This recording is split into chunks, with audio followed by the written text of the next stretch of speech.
Welcome to summer. We're on Union Boulevard right outside of Underwater Fantasies, where today I'm going to get soaked learning how to scuba dive right here in landlocked Lakewood. Wish me luck.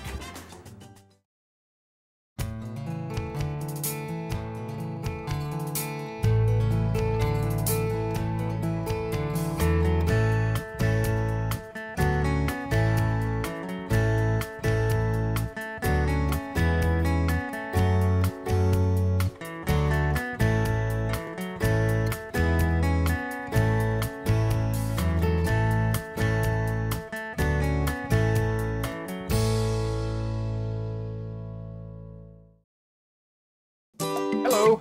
Hi, I'm Mike. Mike, I'm Derek Prosser. Derek, good to meet you. Nice to meet you. I'm going on a Caribbean cruise with my wife this summer, and one of the excursions they have is a scuba trip. And I've never done it before. I've always been interested and just wanted to kind of find out what it's all about. How long does it take to get certified, and what do you have to do? First thing you do is you get me an airline ticket, I pack my bags, and then I go with you.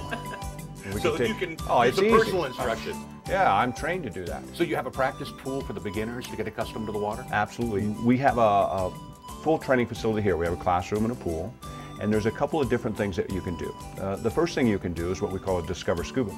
So if you want to try it here in a nice controlled environment in our nice warm pool downstairs, then when you go on vacation, if they have a similar scuba experience, then you're kind of familiar with it and you know that you're good to go. If you want to go beyond that, we can actually get you scuba certified. So you're able to go on a little bit more interesting dives without having someone necessarily holding your hand throughout the dive. Wow, landlocked Lakewood, to have a scuba shop like this, that's pretty unusual, isn't it? Well, we have a lot of outdoor type people here.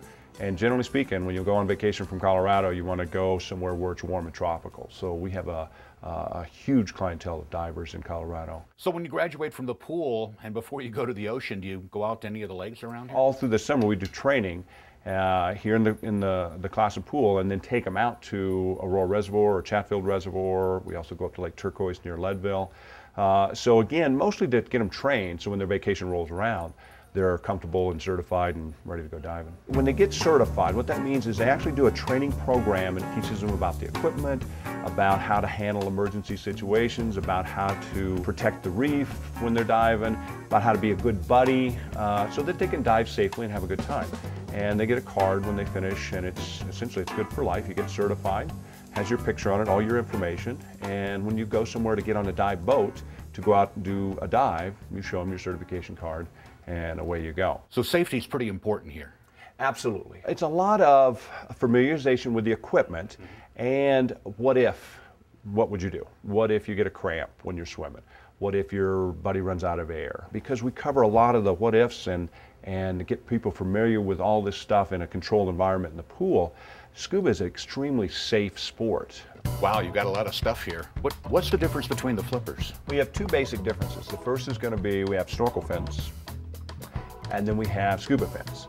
The scuba fins are a little bit bigger, beefier fin because you've got to push more weight and more drag through the water when you're underneath with the scuba equipment. And one more thing I want to show you about the fins is they are designed to be worn with a scuba boot. And the boot protects your foot from a lot of different things. The first thing is from the fin itself. If you're out snorkeling or scuba diving for a couple of days, you can tend to wear little hot spots or blisters on your foot. So the boot will protect you from that. It also gives you a little bit of warmth, and it also protects you from when you're doing a beach dive, for example, walking in the water with the gear on your back. It protects your foot from anything that you might step on. We have a wall full of masks, and the big reason is we want to make sure that we get a nice comfortable fit for you. Ideally, all the equipment that we put on you to go scuba diving is going to be comfortable and simply let you enjoy your dive and not have to worry about futzing with a leaky mask or something that doesn't fit right or that kind of thing. Put it on and then lightly sniff in through your nose and hold your breath. And it should form a little suction. Try this guy. Okay. That one looks much better. See how you got the suction there? Can barely get it off. So when it comes to masks, one size does not fit all. You really have to custom fit. And that's what we do. That's what separates us from someone going online and buying a mask to go scuba diving. They don't know the fit. What we do is we help them fit it, and we can usually find a couple of options that will work. So if you want to step over here, you might think a snorkel's a snorkel. Is it a snorkel? You maybe grew up using the garden hose in the swimming pool. Yeah. But there are some differences in snorkels, and some of them are more appropriate for someone who's going to snorkel. Some of them are more appropriate for someone who's going to scuba dive and not snorkel. And then this one in particular is the one that we sell to most of our students who wants to scuba dive and snorkel a little bit. All right, now, a lot of people are kind of surprised to find out that when I dive, no matter where I dive, I'm always using a wetsuit. It does a couple of things. It keeps me warm, and it also protects me from little scrapey, stingy things that are in the water. So the suit you choose is based on a couple of things: your susceptibility to cold, the water temperature, and how much diving you're doing. Generally speaking, this 3 mil full-length jumpsuit is kind of the standard, and then you vary from there according to water temperature and susceptibility to cold. Boy, there's really a lot of things you have to take in consideration before you go out and start acquiring this equipment. And that's what kind of keeps us in business. It is a very equipment-intensive sport, and we hire and do a lot of training with the people that work here, so that when someone like yourself comes in and it's a new sport and you look at a whole store full of equipment, we can spend some time, explain the differences, help you with the fit, and make sure that when you go on a dive, as I said earlier, the equipment's just there to let you have fun and see the critters. If you're futzing with it because it's not fitting properly or it's not doing its job properly, then we haven't done a good job with you. So how long has Underwater Fantasies been here on Union, and when did you start working here? The shop has been on Union since before it was Underwater Fantasies. Back in the 80s, it was across the street and it was called the Scuba Shop. And then in 1987, the owners of the Scuba Shop built this building to be a scuba store. So they started with a pool in the basement and kind of built up. And then Jamie bought the Scuba Shop and renamed it Underwater Fantasies in 1990. So we're actually celebrating our 20th anniversary this year as Underwater Fantasies. Yes. Derek, how long have you been working here? I started here in 1992, and I worked here for about 13 years before I bought the business from Jamie Tuckwell in 2005. Wow. So I've owned it now for about 5 years. So out of all the places that you've gone diving, what's the most memorable? That's a tough question. I've been all over the place. I just got back from Dominica, which is a beautiful island in the Caribbean. But I've also dove, for example, in Norway with orca whales. I dove off of South Africa just last summer with the huge migration of sardines. One of my favorite places is still Cozumel, which is I'm going next. Mike, these are my kids. This is Olivia. Hi, Olivia. How are you? This is Kennedy. Hi, Kennedy. And this is Jack. Hey, Jack. And Jack and Olivia come to work with me Monday through Friday, and Kennedy goes to Divinity with her mom. Do you have any doubt that when they turn 10 and are eligible that they'll be getting certified? If not before, yes. I don't know about certified, but they've all tried scuba in the pool downstairs. It's kind of fun, and they have an opportunity to do a little more of that than the average 6-year-old, but it's one of the perks. The nice thing about having this business is it does let me, for example, bring my kids to school. Kennedy gets to come up with some of her friends and go swimming sometimes, and as they get a little older, they'll be able to do more things like that. So it's we're very fortunate in that we have the ability to spend a little more time with the kids than a lot of people that can't bring their children to work or don't have that opportunity. So, do you want to teach scuba divers when you get older? Get to swim all day? No. How about you, Rivers? There we go. There you we have go. one. This is Lucy. She's the official greeter, that's for sure. She's been coming here since she was about 6 months old. She's just about, she's a little over 3 now, and she loves the customers. Well, we're getting fitted for equipment. We're about to go in the water, and this is going to be fun. All right, Mike, come on in. We're going to put a weight belt on you to start. People, wetsuits, jackets, all of that stuff floats. So in order to scuba dive, we got to put a little weight on so we can get under the water.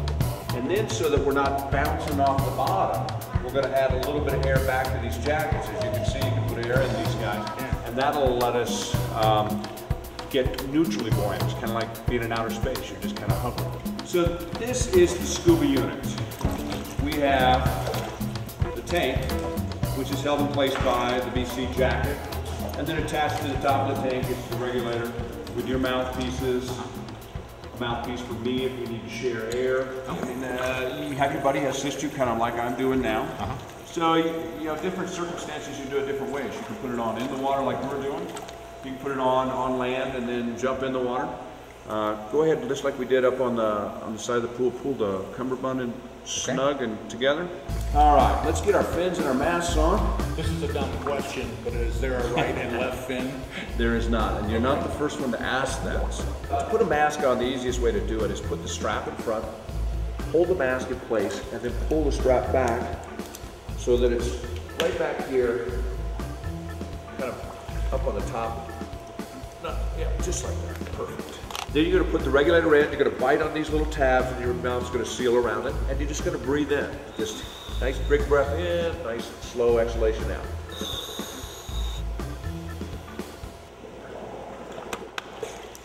All right, piece of cake, huh? Easy. All right, first thing when we go down, I'm gonna give you the okay sign and I'm asking you, are you okay? If you're okay, you'll give me the okay sign back. If something's wrong, then you'll do this. So you might, for example, say, something's wrong, let's go up. Is that your first time to breathe underwater? Absolutely, my first time. That's amazing, isn't it? It's easy.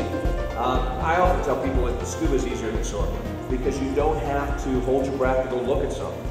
You've got air with you the whole time, right? You're just breathing normally. Absolutely, and there's this comfort zone knowing that you've got the air right there, that you're not having to struggle for it like you will with a snorkel. I think you're ready to do a little swimming around. You ready to see what's down in the deep end? Absolutely. Nice big straight legs and nice and easy kicks, okay? And we're gonna just go down nice and slow, kind of following the bottom a little bit and equalizing as we go. And then we'll go back and heel down on the grate in the deep end. Oh, that was great. That was a lot of fun just to be able to sit on the bottom of the pool like that. I swam through the hoop, and before that, I worked on my buoyancy. And that was just a matter of trying to see how much air I needed to keep from sitting on the bottom. Every time I breathed in, I would come up a little bit, and then when I breathed out, I'd go back down, which is exactly what Derek was wanting me to be able to achieve. And it felt much more comfortable this time coming back and swimming through the hoops. I felt like I was not bouncing off the bottom as I was going through. So it's very easy to pick up on this quickly. I mean, it's a lot of fun. I feel totally comfortable, never having done this before. It's quite an experience. I'm looking forward to doing more of this. This place is great. I mean, to have an indoor swimming pool like this and to have this expertise, having somebody, show you. I can't imagine trying to learn how to do this or buying equipment off the internet or going someplace where you didn't have people that really understood and knew all the nuances that are so critical to making this not only safe, but comfortable and enjoyable. And I think that's the thing that I'm really getting out of it, is that this is a lot of fun. It's an easy sport and it's fun. And it just takes the proper initial steps. Number one, go see your dive shop. The biggest surprise for me, I think, is that I immediately felt comfortable. There wasn't a minute that I was down there that I didn't feel comfortable. All right, Mike, enough's enough. Oh man, this is great. This is fun. The thing that's probably kept my interest and kept me in one place for as long as I've been here is the fact that this store offers a lot of different things for me to do.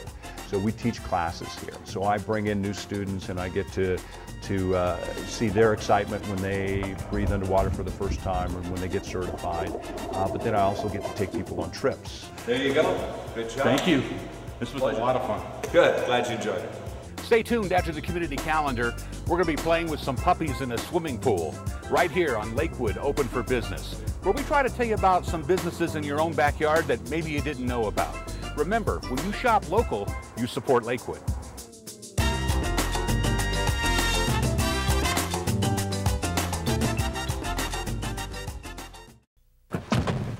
Hey guys, this is my teenage friend Rachel. She's cool. Hey. Hey, could you watch the road? Hey, could you watch the road? Okay. All right, well, if we die in a car crash, I want to donate my eyes to my neighbor, Gary. He has a boat, and he sails all around the world. I would love to see that. I don't know if he actually needs eyes, but who would turn on a free pair of eyes, right? Who's that rich?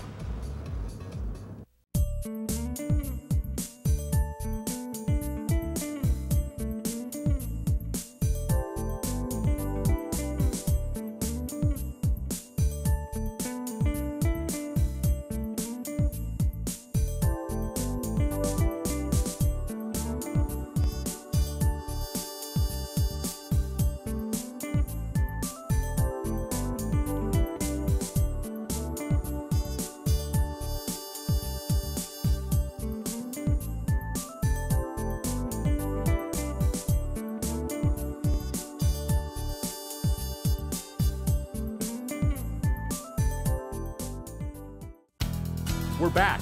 We're out on West Colfax again, this time in front of Hobnob, which is a whole new concept in doggy daycare.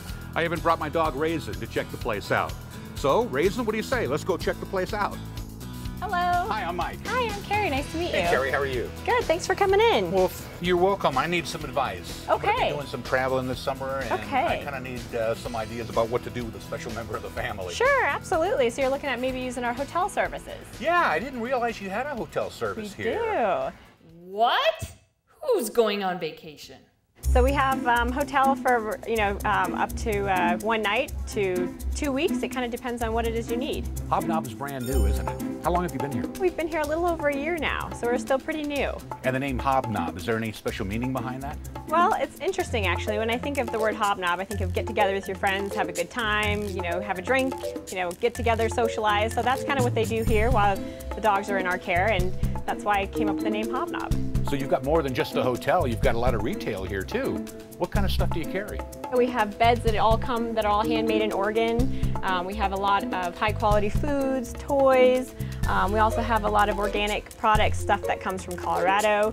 In fact, we have a whole line of organic hemp leashes that are made here in Lakewood locally, as well as some of our treats and other products. We also offer daycare for the day, as well as we have a dog wash, self-service. We also do baths for people that leave their dog for hotel or for daycare. Swimming, people that want to bring their dog in for a swim. We also offer swimming with daycare and hotels, so we can do that while their dogs are here for a visit. We also offer acupuncture for dogs that kind of get stiff and sore, arthritis. We have a mobile vet that can come and do that. So we have it's kind of like a one-stop shop for your dog. Acupuncture, boy, that's unusual, isn't it? Yeah, it is. It's, everything you can do for yourself now they have available for dogs as well. So we have a mobile vet that comes here, and he can treat a wide variety of stuff, but mostly people use it for arthritis and, elderly type dogs. You obviously have to be a dog lover to be in this kind of business. Do you have dogs? I do. I have a couple dogs at home, and they get to come here to work with me as well. I'm a little nervous about leaving her for the first time here. Is there a way to be able to check up on her while I'm gone? We actually have a webcam, and that shows our outdoor areas as well as our indoor areas. It also has a shot of our pool as well. So you can log on anytime while you're on vacation. You can see your dogs playing in the play area, inside, or in the pool area as well. How secure is the area? So our whole outdoor area is fenced in with a 6-foot fence, and it's a solid wood fence, and we also have chain link in the back. So it's secure. We haven't had anybody escape, so they can't jump over it. And then we also have, indoor areas which are all secure, and we have gates upon gates, so nobody gets out. Obviously, she's a little dog. Do you have any way of keeping them segregated from the Great Danes and the real big beasts? Sure, yeah. We separate them based on size and personalities. We require they all come for a trial day first before they stay the night. And it's a free day, so we can examine every dog and make sure that this is a good fit for them as well. And that's when we figure out which side they go on. And all of our little guys go with our small dogs, and we have older, mellow dogs over there too that may be larger than our little guys. I used to have 3 pretty large dogs, and when we would travel, we would try to get them in a kennel together. Is that possible here? Sure, absolutely. We have family rooms that we can use, and what we do is we take 2 adjoining rooms and we raise the center wall so they can kind of go back and forth. Some of our little guys are small enough that they can share 1 room, but if you have large dogs, we can accommodate them that way as well. So we do require that your dog be spayed or neutered as long as she's over 6 months old. And they need to be current on all their vaccines, and that includes rabies, distemper, and bordetella. We just need something that shows when they expire. And then we just, on the trial day, we evaluate them to make sure that they can commingle and coexist peacefully with everybody else. Kind of give them a doggy personality test. That's right, that's what we do. So one thing we like to do before your dog comes and stays is take a quick tour so we can show you our play areas, show you our pool, and show you our sleeping areas as well. So why don't we go ahead and do that? That'd be great. Okay. Thank you. Come on, Raisin. So this is our hotel area back here. You can see we have about 50 rooms total, and so we can house about 50 dogs overnight. Everybody's room comes with a raised cot, and then if you want to add your own bedding, you can do that as well. And we also have fleece bedding that we can add to their stay. We also have mini bar options, so we can add all types of goodies like ice cream, bully sticks. We can even have your dog get acupuncture while they're here. Do the dogs ever want to leave? Well, this is the place that when people go out of town, their dogs are definitely pulling them in the door to get here. So we think of it as a resort for your pet. Wow, Carrie, this is huge. You got a lot of room for these dogs back here. We do. It's about 3,400 square feet on both sides. On the behind you is our small dog area, and then over on the side we're standing in is our large dog area. So we have playground equipment for both that's been built for dog use, and we have turf that's actually designed for dogs as well for them to go on. So there's no pea gravel or dirt or nothing they can eat. How many dogs do you have here on a typical day? We average between 40 and 50 Monday through Friday, and it's a combination of daycare and hotel guests. Wow, with that many dogs, do you have to do anything special to keep it so clean? We clean all day long. Anytime a dog uses the bathroom, our staff cleans it up right away. And then we also have a special enzyme that we spray on their turf every day at lunchtime. It smells like peppermint, actually. And we spray it every day so it eats up any type of waste that's left behind. Carrie, why did you select this location? That's a good question. I wanted to be in an area that had a lot of traffic. I wanted a retail location. I know a lot of my competitors are in warehouse type locations, and I wanted to be in an area that was retail so I could have people that wanted to use my dog wash and make it convenient for people that were just coming to buy dog food as well as using all of our other services. You're really involved in the community, aren't you? I am. So we also foster dogs here with Front Range German Shepherd Rescue, actually, and they live here. We usually have 1 or 2 at a time that come and live until they get adopted. And I think as of today, we've had about 40 that have stayed with us until we found them new homes. So this is kind of cool. What do we have here? So this is our dog wash here.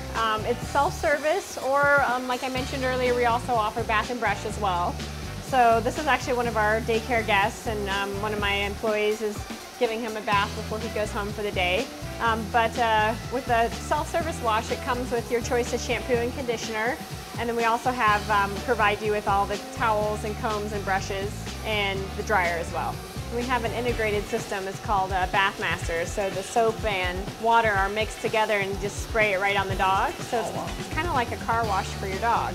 And the water is already temperature controlled, so you don't have to worry about that. It comes out at nice warm temperature. It's good to get a bath every once in a while and get a nice conditioning treatment as well. So we can do all that for them, and makes them feel good when they go home after they've been here for, whether it be for a day or a week. So about how many washes a day do you think you do? It really depends. Some days we just have 1 or 2. Other days we have 4 or 5. But on the weekends, the self-serve dog wash is pretty popular. A lot of people come in after hiking, and dogs all muddy, and they want to bathe them. And this makes it really easy to bathe them because they don't have to bend over. Sure, and we provide everything for them, so it makes it real convenient. So let me show you the best way kind of to approach a dog that you don't know. Okay. So anytime you approach them, you always want to kind of let them give you a sniff first before you pet. It's always best to kind of pet them underneath the head instead of coming over. It's a little less threatening. And if you have a treat, that's always helpful. That's a good way to buy your friendship with the dog. But you don't want to make eye contact with them. You just kind of want to stand to their side and let them give you a good sniff before you'd pet them. The eye contact's kind of a threatening thing, isn't it? It is. It can be, yeah. And for a dog that doesn't know you, they can definitely take that the wrong way. So here we are at the pool area. So it's about 4 feet deep. This is our dog swim area in here. You can take a peek inside. Pool? Did somebody say pool? Wow, looks great. Can I jump in? Well, typically our customers don't get in the pool except the canines, but in this case, I suppose you can get in. All right. Man, this place is getting better and better. So Ryan, how did you get a gig like this, man? I had a lot of business experience coming from the corporate world, and that was the main reason that Carrie hired me. Plus I have a bachelor's in psychology, which gives me a little bit of conditioning training, plus my own personal history with dogs that I have 3 of my own. Definitely helps things also. Boy, these guys love this, don't they? Oh yeah. Yeah, we got mostly retrievers in here. We have a lot of different breeds that will come in and do recreational and rehab swims. And what's the difference between the two? Rehab swims, it's more for older guys or dogs after surgery. We'll have them come in and we'll hold them in the water and go through the motions. Just more for low impact exercise. Rec swims are this. They are running and playing fetch. These guys are here for daycare or hotel. So they get to do this at a reduced price. They'll get to do this in the middle of the day. Just gives them a break, gives them more exercise, especially the young energetic ones. It gives them more ways to burn energy. Sure. Yeah. So do you get to know the dogs? Oh yeah. Oh yeah. I'd say I know all the dogs by name. Definitely get to know their little quirks. Do you get regulars that come back on a regular basis here to? We get regulars all the time. We'll have dogs do 2 or 3 days in daycare, which is pretty normal. And then some guys just come once a week. So do they ever decide to fight for the same ball at the same time? What do you do? You have to Actually, break it up? I've never had an incident in the pool. To be honest with you, never had an incident because these guys are all concentrating on swimming and the ball and getting in the water. Ready? 1, 2, 3. Woo, cool. Oh, this is very cool. This is totally cool. Ugh, Mike, the 1970s called, and they want their swim trunks back. Can you imagine doing anything else? No. It's fun, it's exciting. These are men's best friends. So there's no issues here. There's nothing negative at all.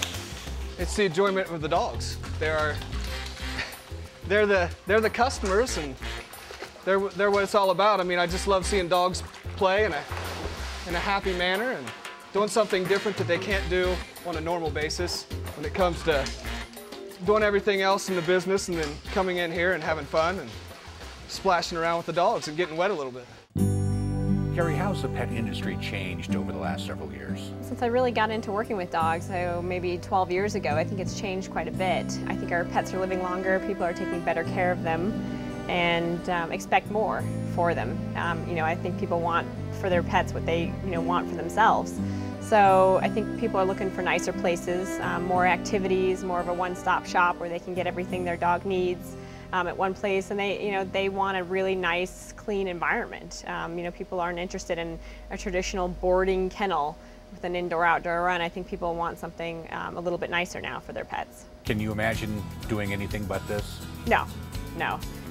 This is definitely a dream come true. I can't imagine doing anything else, and there's no other place I'd rather come every day. With this, you've seen the 5th episode of Lakewood Open for Business and Gone to the Dogs. Join us next month for some more cool fun as we explore things going on here in our city on Lakewood Open for Business. We're leaving? How about you go and I'll stay?